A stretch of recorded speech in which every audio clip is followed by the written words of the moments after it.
Okay, hi everyone. We're going to get going. Uh, my name is Nate Murray. I'm the demand generation manager here at Bluesnap. Thanks for attending this webinar, How to Avoid an EU Sales Meltdown come September 14th. I'm here with Manny Panza from Bluesnap and Maggie Bodak from Cardinal Commerce. And we're here to talk about PSD2, what it is, when it's slated to go into effect, and how it might affect your business. We're going to start with a primer on PSD2 and SCA, and then devote a bulk of the time to our question and answer section of the webinar. We really appreciate all of the questions that were submitted through the sign-up form, and we've done our best to be general enough to address most of the poignant points, but also add enough detail that specific use cases are answered. So what is PSD2? PSD2, or the Second Payment Service Directive, is the next iteration of EU payment legislation, and it expands upon the current regulations governing online payments. The legislation was drafted back in 2015, it was published in 2016, and approved in January 2018, and it's set to go into effect on September 14th of 2019. Now, while there's been a lot of recent discussion about extension and exemptions and even an expressed openness to be flexible by the European Banking Authority, the opinion the EBA released on June 21st of this year did not contain any changes, and merchants and issuers should be really targeting that September 14th compliance date.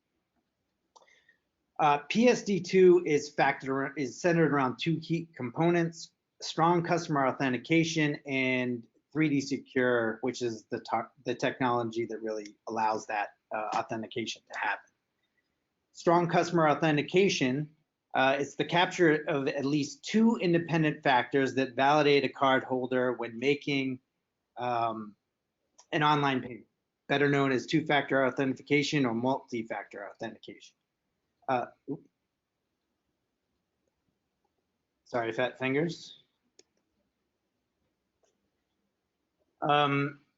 So the two-factor authentication or multi-factor authentication can be broken down into capturing either something only the customer has, such as a mobile device, smart card, token, or badge, something only the customer knows, such as a password, passphrase, or PIN or secret fact, and then something only the customer is, which is validated through a fingerprint, facial recognition, voice authentication, or some other biometric signature. This two-factor authentication or multi-factor authentication is facilitated by technology known as 3D Secure. This is where Cardinal Commerce really comes in, and this is what is used by the major card brands for card holders requiring authentication for online payments. It's a little bit jargon heavy, but I think in essence, we have to realize that PSD2 is there to combat fraud. And it applies to mainly folks in the EU. So who needs to worry about PSD2?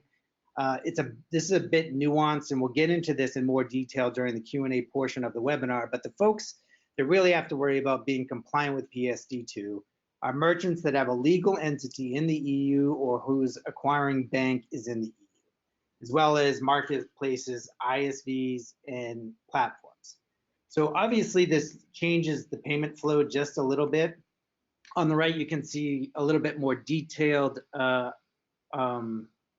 diagram of what the payment flow is going to look like post September 14th or once PSD2 goes into law. But essentially, what you have to realize is that today, the flow starts with payment initiation, goes to payment authorization, payment capture, and then completion of the transaction. After September 14th, that payment initiation is still going to be the first step.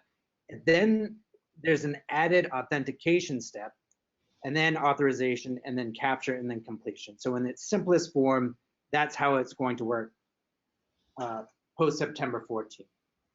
So hopefully that gives everyone an idea of what PSD2 is. I think everyone is pretty well aware of the 14th deadline, in essence what SCA is, but there's also a lot of nuance and a lot of confusion about the minutia and the details within the legislation. So I'm going to pass this off mainly to Manny and to Maggie to answer some of the specifics and to answer your questions regarding PSD2. So the first one is who's affected by these regulations? And I'm going to hand this over to Manny, who will give us a little bit more detail. Thanks, Nate. This is a great first question to sort of set the stage for this. So who's affected by these regulations? And we're really talking about here, specifically answering strong customer authentication, 3D secure, because there are a lot of technology changes that both issuers and merchants have to make. So basically, strong customer authentication, SCA, applies to a business/merchant in a cardholder's bank in the European Economic Area. So that means that if you are a merchant in Europe and you are taking a payment from a cardholder that is being made on a card issued by an EU issuer, then 3D secure, strong customer authentication applies to you. The other thing that I would like to mention, this question wasn't asked. I'm also responsible for the account management group here at Bluesnap. And one of the questions that I keep hearing about from some of our customers is, our corporate credit cards, do they also have to go through 3D secure? And the answer is yes. There is language that talks about secure corporate payments being out of scope. Those are virtual cards and special corporate travel cards, but a corporate credit card is also in scope by these regulations. Thanks, Manny. The second question that we received is, how does PSD2 impact the merchant, the consumer, and issuer differently? And that goes over to Maggie. Thank you, Nate. Hi, everyone.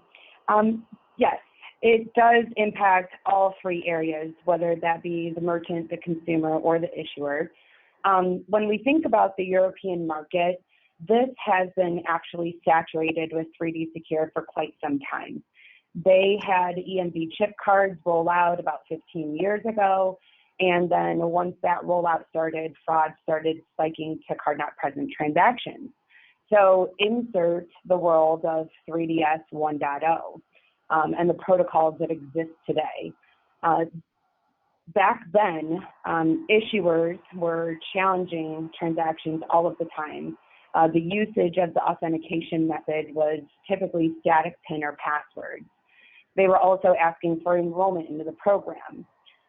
We know that this caused a lot of friction and as well as frustration and time to the transaction. And modifications since about 2014, 2015 have been made to improve 3DS 1.0. Issuers started shifting to risk-based authentication and started only challenging the riskiest transactions. The networks did away with static PIN and passwords and moved to more of OTP SMS or OTP via email, as well as the recent introduction of biometrics as well for an authentication method. So things are already changing and already happening. So insert PSD2 that's requiring this SCA to be performed on remote transactions. It's possible that this will add some friction back into the process for shoppers, but how it all turns out is really yet to be seen after September and the months following. The opportunity here for both merchants, acquirers, as well as issuers is to, one, at bare minimum, support 3DS 1.0, but really make an effort to migrate and support EMV 3D Secure and that latest version of version 2.1 that's available out there today. This will give merchants a little bit more flexibility in asking for a challenge or asking for no challenge, but it'll also give issuers added data elements that they've been missing for quite some time on card not present transactions. So those extra data elements are going to help with that validation of I am who I say I am during the checkout process. As we move then, and as the merchants adopt 2.1 at minimum, if your vendors like Bluesnap or Cardinal are ready to support 2.2, that's where you're really going to get the meat of the protocols and the ability to request specific exemptions that are allotted underneath PSD2. So this is all going to change. It's going to play out. It's going to take some time, but the sooner everybody moves to adopt the new protocol version, then the better the shopper journey in the long run is going to be. They'll be able to, whitelist a particular merchant that they transact with all the time and trust all the time. There will be exemptions that merchants can apply for low value or TRA.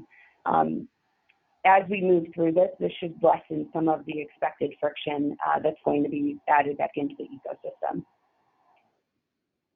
Thanks, Maggie. The third question, what are the implications for my business? So this is Manny, so I will pick this one up.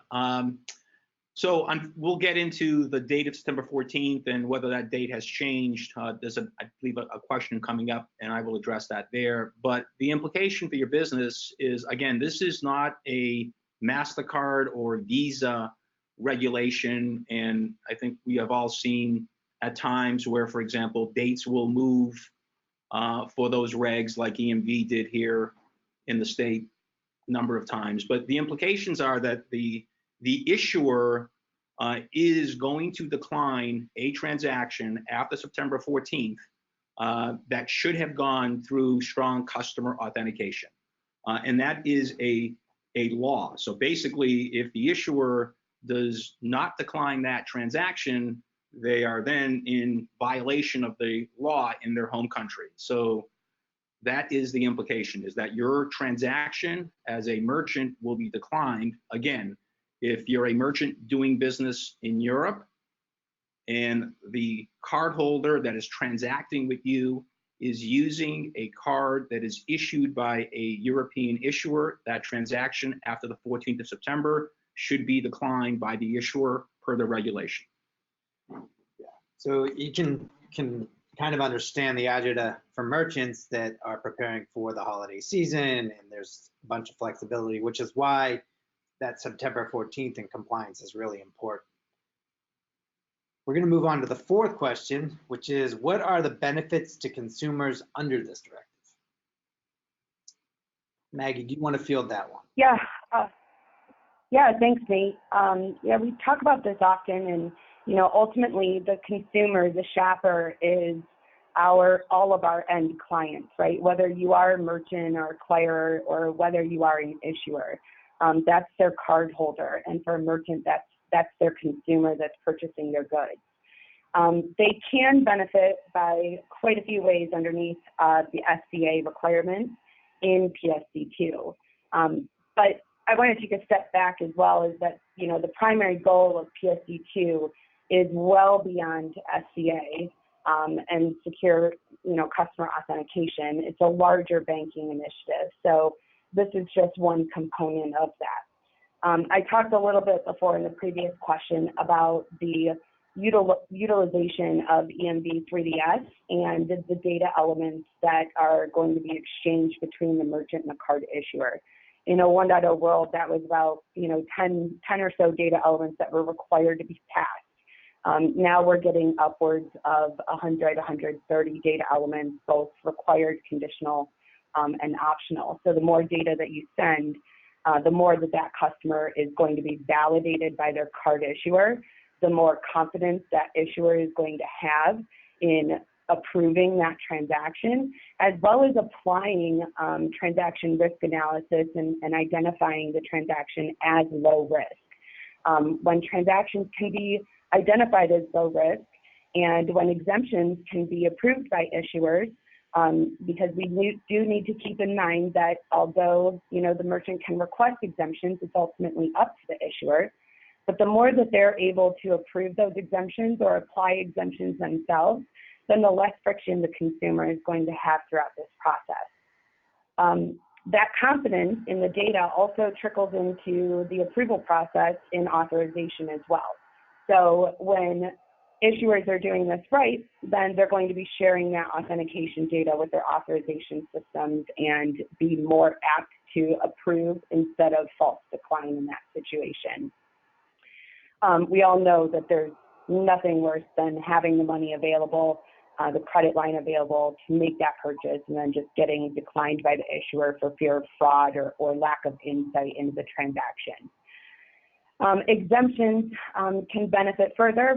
I mentioned a little bit about whitelisting. So if I have trust with that merchant and I purchase with that merchant a lot, then there's ability for my card issuer to ask me if I want to whitelist that merchant. As a consumer, I can say yes, and that whitelisting exemption can come into play on subsequent transactions. So that'll make a speedier checkout process for me as well. So I guess the three main points is reducing friction that may be added by utilizing exemptions when ready, the ability to validate me through the data elements of EMV3D Secure, and then the ability to approve my order as well and not get a false decline for fear of fraud. You mentioned the difference, or you mentioned 3D Secure 1.0, and now 3D Secure 2.0 is on the horizon. So the next question is, what's the difference between 3D Secure and 3D Secure 2.0? Yeah, thanks so much, Nate. This is a great lead-in question as well. And I think we have a supportive slide that we might be able to show as well, the differences between the three versions that are out there and people are talking about today. But, we have to remember that 1.0 started in the early 2000s. It was meant for browser-only transactions. It was before the first smartphone was even invented. We weren't using as many devices as we can use today, whether that be wearables or voice-activated devices for our home, and then just the introduction of mobile phones after the initial 3D Secure. So 1.0, meets compliance, but it offers poor flexibility. And this is why I had said before that there's bare minimum of supporting EMV 3DS 1.0. As this migration occurs between merchants, acquirers, and issuers, you need to still have this combination world where both protocols are still existing, and both merchants and issuers need to support both of those protocols from their vendors, whether that be a 3DS server like Cardinal, or whether it be an ACS solution for issuers like Cardinal and Visa's platform as well. So you have to kind of blend, and it depends on the highest compatibility that's going to be available in the transaction from what the merchant supports and what the issuer supports. So SCA at bare minimum, and the bare minimum of what's required of the protocol, or the regulation, of PSD2 and SCA, is that the issuer is going to have the ability to deliver that SCA that's needed for their cardholder under the regulation. The only difference and the only large pitfall here is that the merchant doesn't have the ability to ask for an exemption. There are some solutions, like American Express has whitelisting that spans both between 1.0 and the EMV 3D Secure, that's already happening today. But at minimum, the merchants aren't going to be able to ask for exemptions, but you're meeting compliance by supporting it. And then when issuers are ready and 2.0 or 2.1 enabled, this is going to give you a little bit more flexibility. So it's going to send those maximum data points. It's going to support in-app authentication. It'll support biometric authentication from an issuer as well. And then merchants can't specifically ask for what exemption they're looking for, but they do have the ability to request no challenge through one of the fields within the message format. So if you identify a transaction that is low risk, let's just say below 30 euro, then you could say no challenge, and the issuer can acknowledge that and approve that, or they can deliver the SCA. Ultimately, again, it's up to them. Also, though, if you do have a provider like Cardinal and through Cardinal and Bluesnap solution, our SDKs that we've created and that have been certified by EMVCo for both Android and iOS do support breakout capabilities to support 1.0 transactions. So that's how you can still get that maximum capacity and make sure that you're compliant when you're dealing with the European market. And then the newest and latest version, which everyone is certifying to from a vendor perspective, from a network perspective right now, is that actual 2.2 spec. And that's where the majority of the exemption support is going to be available. So you'll be able to ask for an exemption due to acquirer TRA. You'll be able to ask the issuer to present whitelisting to the cardholder. You'll also be able to ask for whitelisting on subsequent transactions as well. So there's a lot more added protocol smart capabilities in the 2.2 spec. Thanks, Meg. That was a pretty good detail. I think I learned a lot on that one. So moving on, how can Bluesnap help businesses become PSD2 compliant? Thanks, Nate. So I think we've got a series of questions here, 6, 7, and 8, that we're going to answer all at the same time because they're all sort of intertwined. So starting with 6, so obviously we offer 3D Secure, which meets the SCA requirement, and Maggie touched upon this too. It's also important that you have both version 1 and version 2.1 because not all of the issuers are expected to be on 2.1. So you want the ability to sort of fall back to 1.0 if that issuer is not running 3DS 2.1. And both Bluesnap together with our partner Cardinal Commerce offer that. So we help by, number 1, offering 3D Secure to meet that SCA requirement. Secondly, marketplaces are also in scope of PSD2, and they actually have been in scope of PSD2. So this marketplace reg is in effect today. Marketplaces, as we all know, collect payments from buyers and then distribute those funds to sellers in a marketplace. This activity is regulated in the EU under PSD2, meaning that a marketplace should not have control or possession of funds. And if they do, they need a license to operate. So you basically need a payment license if you are a marketplace and are in possession or control of funds that need to be dispersed to sellers in your marketplace. So where Bluesnap helps here is we have marketplace functionality. We do all of the payouts to sellers in your marketplace. And since we are doing the payout to the sellers, we also do the KYC and the AML on all of the sellers in your marketplace. So we basically remove you from the payment process and allow you to become compliant without obtaining a payment license. Last but not least, and this really isn't in a lot of publications, but I'd like to talk about subscriptions a little bit. In subscriptions, Maggie talked a lot about exemptions. Subscriptions, or what you may have seen in publication as MITs, merchant initiated transactions, they are out of scope. So we've got sort of things that are out of scope and things that you can apply for an exemption for.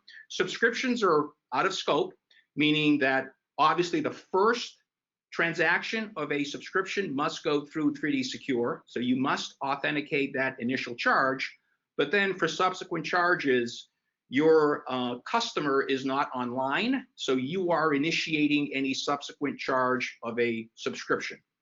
So you must identify that subsequent charge as a subscription charge, as what's called an MIT.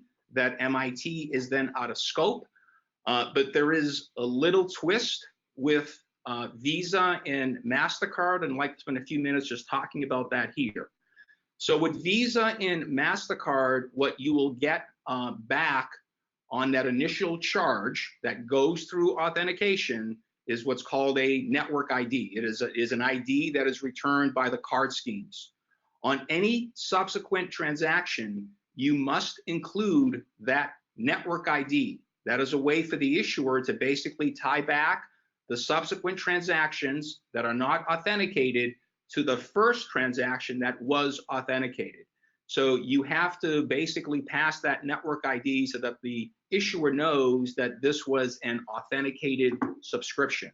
If you are using Bluesnap's subscription functionality, we take care of all that logic for you. So we basically pass back that network ID on any subscription charge because we are running that subscription for you, and we have all that logic built into our subscription engine.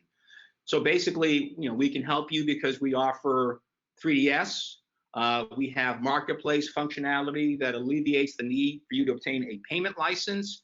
And last but not least, there's the subscription logic that you really have to build into your subscription engine for MasterCard and Visa. Amex does not have that same framework, but MasterCard and Visa does. So 7, I think we've already addressed. Again, the regulations apply to businesses in the EU taking payments from cardholders that have a card that was issued by an EU issuer. And last but not least is ISVs. So we have reached out to all of our ISVs, made them aware of this, because typically an integrated software vendor is the application that is initiating the payments for a merchant. So if you are an ISV, and again, you are initiating payments for that merchant, then some of those transactions are going to be in scope, and you have to deploy 3D Secure in your framework.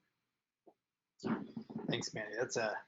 I think that that was a pretty good detail on the various use cases and scenarios in which PSD2 and 3D Secure are applicable.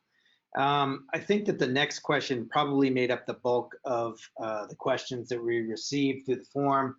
What steps do I need to take to comply with PSD2 before September 14th?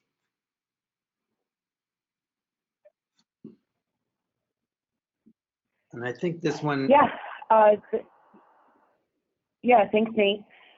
So what steps do you need to take? If you're a merchant and you support 3DS 1.0 today, great. You're halfway there. You're 3/4 there. So work with your solution provider and integrate to support EMV 3DS version 2.1.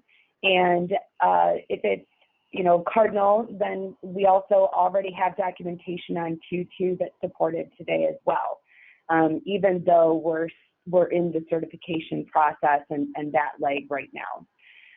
So you can get updated, you can get ready before September. If you are not doing 3D Secure today, then find a solution provider, look to Bluesnap, talk with them regarding the solution options that are available for you, and start integrating, get this into your development queue so that you can meet the deadline, and then proceed forward as planned and support those protocols through that. I just want to do a time check. It looks like we've got plenty of time to answer the remaining questions. So moving forward, what is the exemption for low value transactions? So again, you may have seen this in articles. So there is an exemption for low value transactions. So if it's under 30 euros, it qualifies, but that's really only a piece of the puzzle. The real exemption is if it's under 30 euros, but it also cannot be a maximum of 5 consecutive transactions or a cumulative limit of over 100 euros. So obviously you as a merchant can ask for the exemption, but you really will not have any insight because only the issuer really has the order history. And this exemption is by credit card number, right? So the issuer really knows whether there have been 5 consecutive transactions on that card, or whether the cumulative limit is over $100 because transactions may have happened at other businesses besides yours. So you can certainly ask for the exemption, but it does not mean that the issuer is going to grant it, because there are those other two components that will kick in, and the issuer may not grant that exemption, which means you really must have a way in your transaction flow to not only ask for the exemption, but then if it's denied, to put that cardholder through 3D Secure. I think you Yes, might have and actually, Nate, if I can add to this as well, there are options that are available for Visa transactions for low value. You don't have to necessarily come through 3D Secure and ask for this exemption. You could go straight to authorization. And in transparency, however, that might not be the best path for you as a merchant and how you handle that transaction flow. So our happy path is recommending that you do come through authentication. If you go to authorization and ask for this exemption there, and then the issuer does need to issue that SCA to their cardholder because it is that 5 cum or it is that 100 euro cum, then at that point you're going to have to handle that soft decline, come back out, initiate authentication, allow for SCA to occur because you wouldn't be able to ask for the exemption, and then you would need to proceed back again into authorization. So if you don't have the complexity in your system or the development time to handle scenarios like that, then your best happy path and in support of the customer journey and as seamless of a transaction that you can get is to come through authentication and ask for that exemption. Yeah, thanks, Maggie. We all like happy paths. Moving on, question 11. Can you explain when SCA is applicable to recurring transactions? Maggie, I think that this is directed for you. Yeah, I think Manny talked a lot about this already. The one thing that I think I just want to point out and maybe add to this is, you know, as Manny mentioned, SCA is required on the first transaction of that recurring or subsequent set. In order for those subsequent transactions not to require SCA, you do have to do that transaction, you know, ID that Manny was speaking about. But we also need to make sure that, number one, you're identifying this recurring transaction through fields that are applicable in version 2.1 and version 2.2 for 3D Secure. And then subsequently, you need to also properly use the MIT framework and the recurring framework laid out by Visa and MasterCard and the other card networks in authorization as well. So if you do one thing in one area but don't do it in the other, then you're going to have a mismatch, and then that's when, you know, SCA is going to be needed again. So you don't want to get yourself mixed up or in trouble down the road. Okay. What will happen to all existing tokens we have? We don't want our customers to reapprove every deal because they are auto renewals. So I'm going to answer this question in two ways because there may be two different scenarios here. So I'm assuming that when we're talking about auto renewals here, and this is I recognize this customer, it's a Bluesnap customer, so feel free to call us if I'm not answering the question. But I think we're talking about auto renewals, subscriptions that happened before September 14th. So subscriptions that happened before the reg kicks in. Those are what are being called grandfathered subscriptions. So if you start a subscription before the 14th, that is grandfathered. So the question now becomes, how do I pass that network ID that I was referring to earlier? So if it's a subscription that was started before the 14th, MasterCard has a, quote, grandfathered network ID that you can use to identify those transactions to the issuer. So for MasterCard subscriptions, you would use that grandfathered network ID that MasterCard has provided. If it is a Visa card that was used in that subscription, then Visa is saying you can pass back any network ID that you receive from your processor. Having said that, we have asked our acquirers, okay, well, what happens if I have an annual charge and I don't charge it by the 14th and I don't get a network ID back from Visa?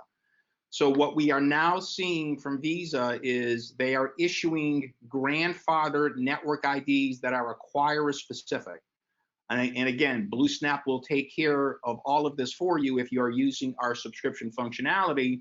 But we are seeing Visa issue network IDs that, unlike MasterCard, cannot be used across acquirers. They are acquirer specific.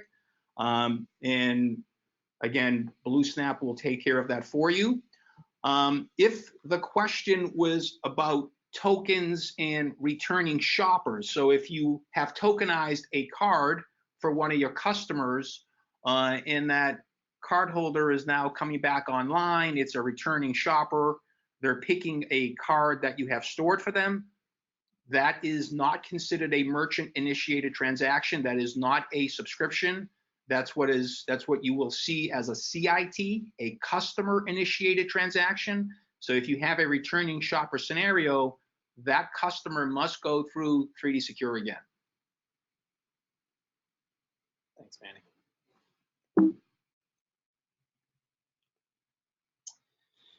So question 13, how does PSD2 affect a non-EU company who offers worldwide online sales? What do we need to do in order to become compliant? Maggie, I again think that one's for you. Yeah. So I think we mentioned this in the beginning, a couple of slides. So I just want to reiterate it a little bit. You can be a merchant who does cross-border transactions. That is okay. It is always in a merchant's best interest when they do cross-border transactions, regardless of where they're acquired, to support 3D Secure or two-factor authentication in regulated countries. And there's a couple regulated countries that are out there today, India, Australia, etc.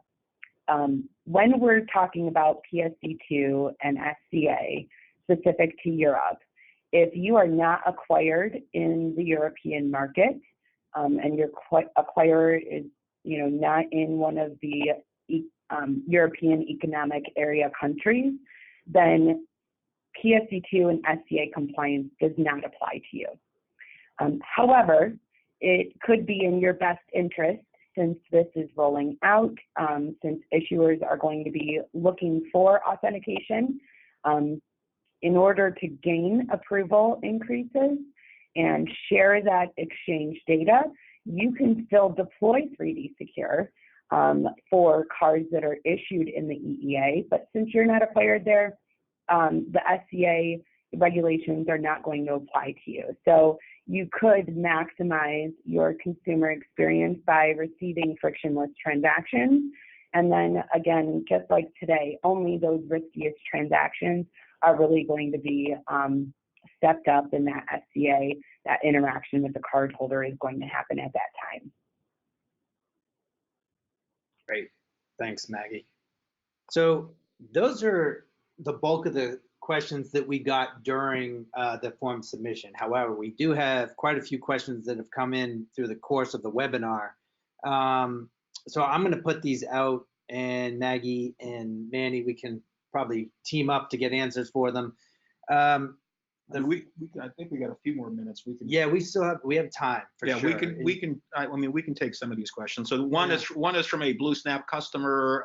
If we use Bluesnap's out of the box solution where everything is hosted by Bluesnap, do we need to worry about this? So Bluesnap offers a number of different ways for merchants to integrate to us, APIs, through partners, through shopping carts.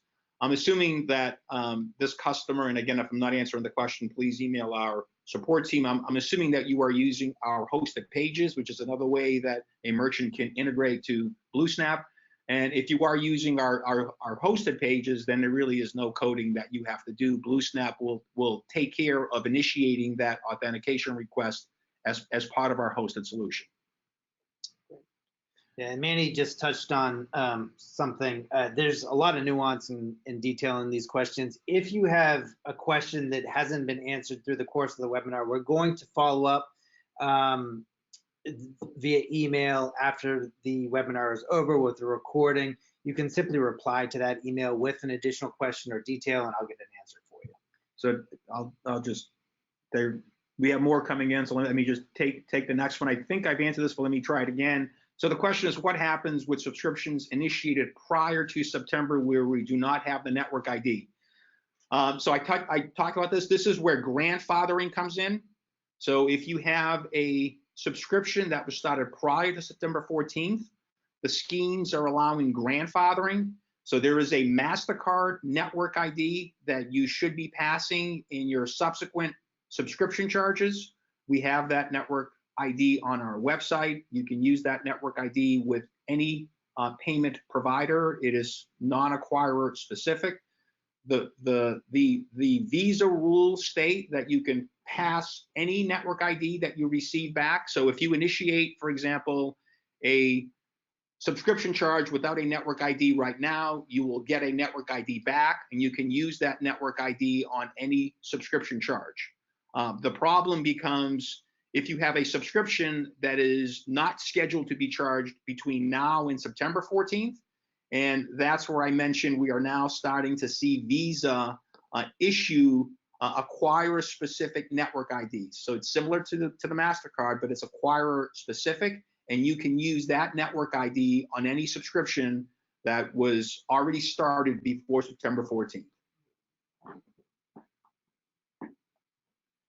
So maybe Maggie can take this one. I think, we kind of addressed it, but Maggie, so question, we currently have 3DS1. If we do not change to 3DS2 by September 14th, what are the implications?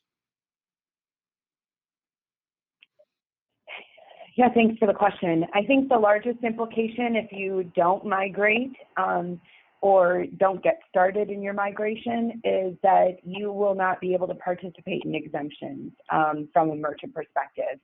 There are no capabilities within 3DS 1.0 that states, I want no challenge to occur.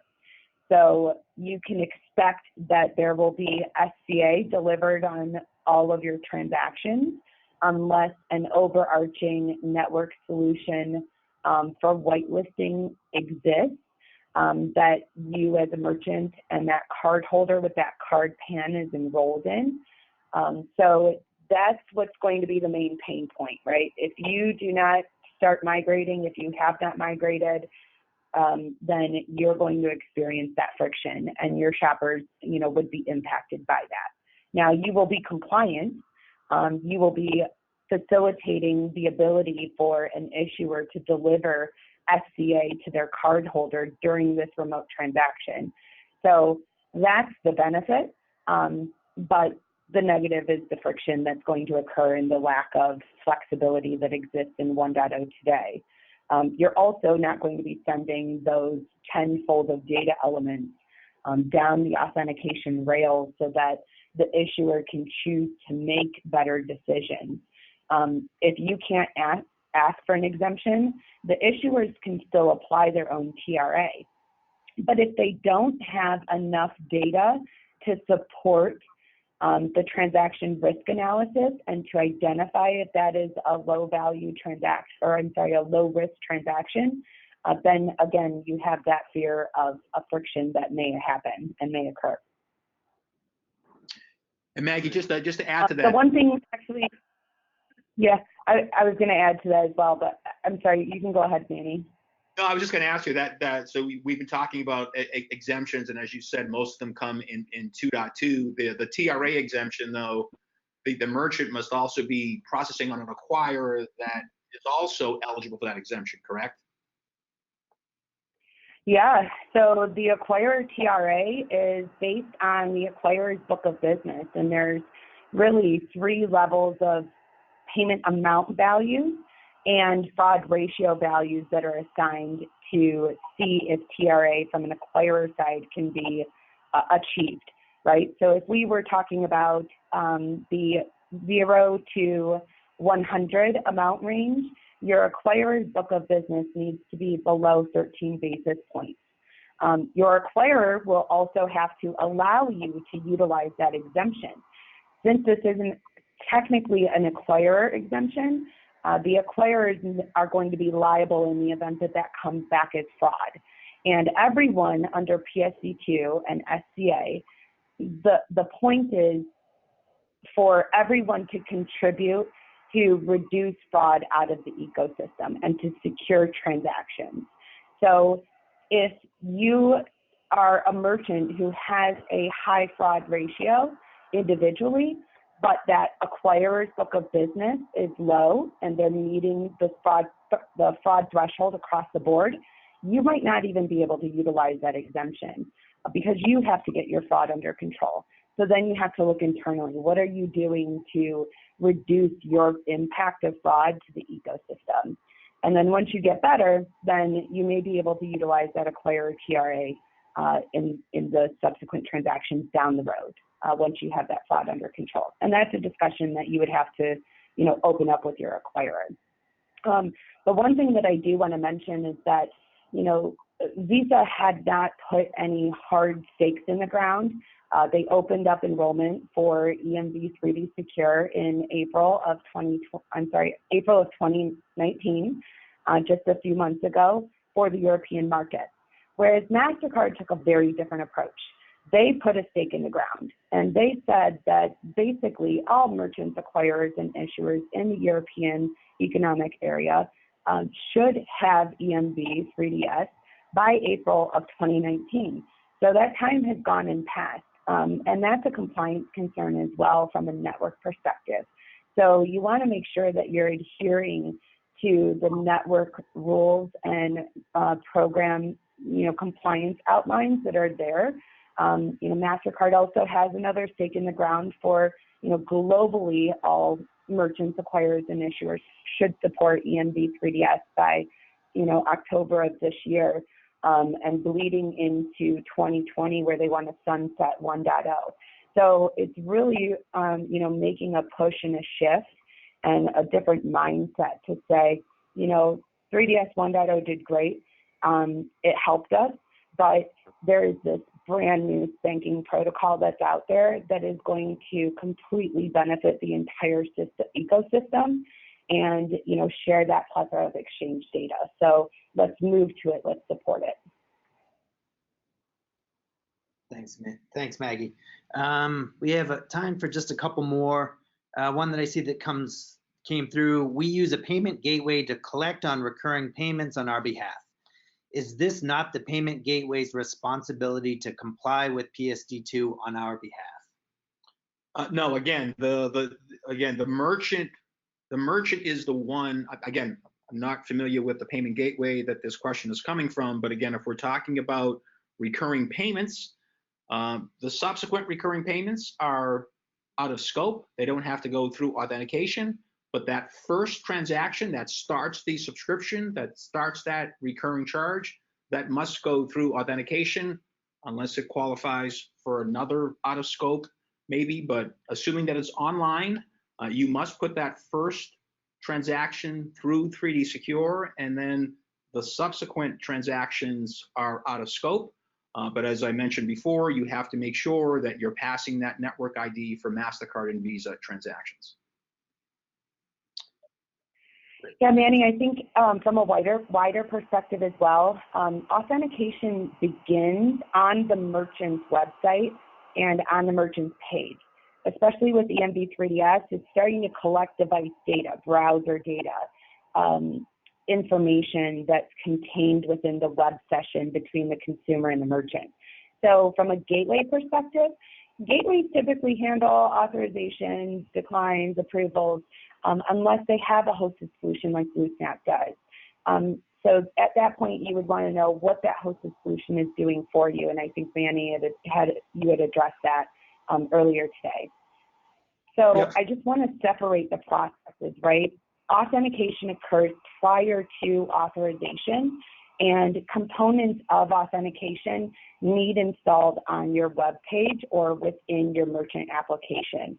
So it is the onus of the merchant to deploy the solution in the majority of cases. So maybe in closing, we should just touch upon the date, and I guess I can start, and then Maggie can kind of chime in here. So, I mean, we have a lot of merchants asking us about the September 14th date. Obviously, there are some merchants that are not coded to it. We have some issuers that are not ready. There's a lot of ambiguity, stuff still happening, changing. So I've seen some articles saying that the date has changed. The date has not changed. The September 14th date has not changed. Nate mentioned this earlier. The European Banking Authority published an opinion back on June 21st, acknowledging that there are players in the infrastructure that are not ready. They did not change the date. They basically said that each country, they call it a competent authority, but each competent authority in a country can make exceptions to issuers, to merchants, to acquirers. But the date itself has not changed. It's a law, and if the issuer does not decline that transaction, again, they're in violation of that law. So we still believe the date is still the 14th, and we're encouraging all of our merchants to continue to march to that date and have 3D Secure implemented by September 14th. An important part. Yeah, absolutely. I think you summed it up great, Manny. Everyone keeps asking about it. Cardinal gets a lot of questions as well. And, I hear the UK saying this. I hear Germany saying this. What I don't want merchants to have is a narrow lens. You are not just doing business domestically in that country that you're acquired in or in one country. You are doing transactions in all countries, possibly. So when you're talking about, do I deploy 3D Secure? Absolutely. Get that implementation started, utilize it, and be compliant. Do your part so that the rest of the ecosystem can, catch up, and you can be ready and say, hey, when this issuer is 2-1 or 2-2, I'm ready. I know that I can send the data. I know I can ask for exemptions on those transactions. You don't want to be left behind and not maximize your ability to reduce that friction, to keep your shopper happy, and to apply exemptions where you feel necessary. Thanks, Maggie. I think we're about against time, so I think that's probably a great place to wrap up. There's still a few more specific questions. We will answer those, and I encourage you to reply to the follow-up email we're going to send, and I'll get some answers for you. But thank you to all that attended. Thanks especially to Manny and Maggie. And if there are, again, we'll make the webinar recording available to you as well as the slides. So thank you very much, and talk soon. Yeah, thank you, everyone. Bye-bye.